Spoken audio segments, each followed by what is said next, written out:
At the moment, it is exactly 35 minutes past midnight, and boy am I glad that midnight thoughts and memories of you no longer exist. I remember the beginning, when all I used to do was wonder whether or not I was actually beginning to like you or not. The days when I made sure I was online more than I needed to because you needed company, and I guess that's what I wanted to be for you, your special company. Who knew that at the end of the day, that's all that I was actually ever gonna be? Nothing more than just company.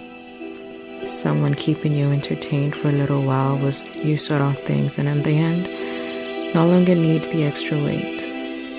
But that was only the beginning. There was the time when I fell oh so helplessly in love with you, when all I wanted to do was be around you, be wrapped up in your arms, and have you never let me go. And due to the distance between us, the couple days where that actually happened were the epitome of what I believed to have been a blossoming relationship. I remember being at a wedding, and throughout the day I kept playing how ours would have looked like. How I would have preferred purple instead of blue and Lionel Richie vibes instead of John Legend. How I would have given some long-ass speech when they asked for my vows because I talk too much. And he doubles up when I'm talking about something I'm passionate about, or I guess someone I'm in love with. I would have babbled on and on about how my life would have sucked without you, and how God saved you just for me, and how you remind me that true love is worth fighting for every single day. And in the end, I would have whispered I love you, because I knew my eyes and my actions for the rest of my life would speak way louder than those 3 words would ever manage to. But that was the beginning.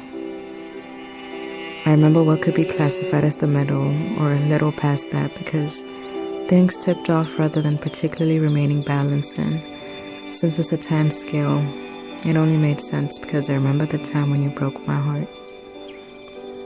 I recall the time when my emotional state affected my physical being, and everything came crashing down as my heart malfunctioned, knotted, and clogged up and squeezed the air out of my chest as I felt it tighten. I remember trying effortlessly to swallow my tears, forgetting that my eyes were 2 exit points with nothing but eyelids that were definitely not ready for the floods that were about to destroy my innermost strength that I had been harnessing for the past 15 minutes to keep it together. I still thought that you had found somebody better, was slowly anchoring me. But that was then, and now this is the end. Although it's taken me 2 years to get here, it feels so great to be here.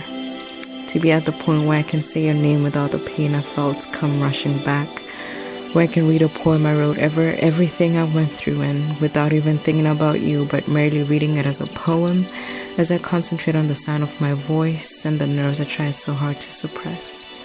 Where only hours after actually reading out loud do I actually realize that for the first time, I can 100% say that you got nothing on me no more.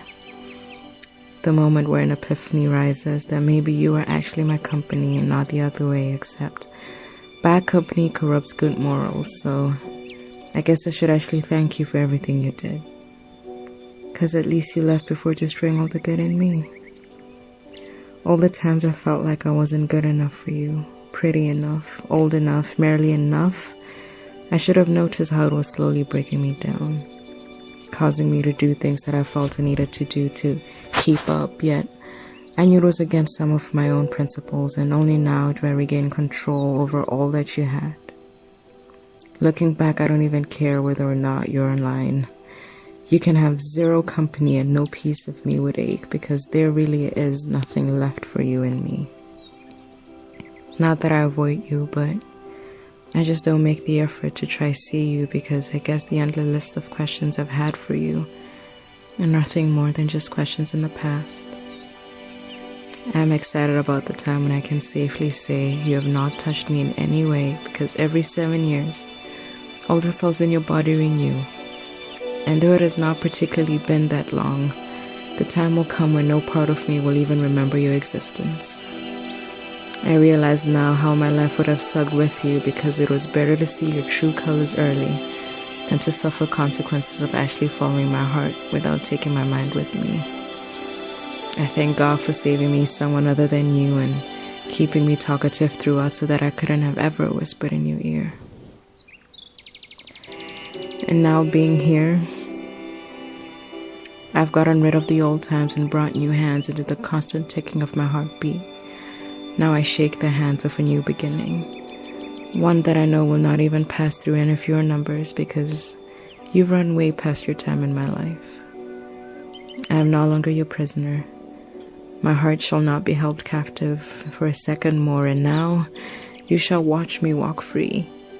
You shall witness the greatness flourish that had been held back behind bars, and the funny thing is, you'll be stuck there just waiting to hold whoever is next, thinking you win, yet what you don't realize is that no matter how many come and go, it will always be you stuck at the prison, waiting.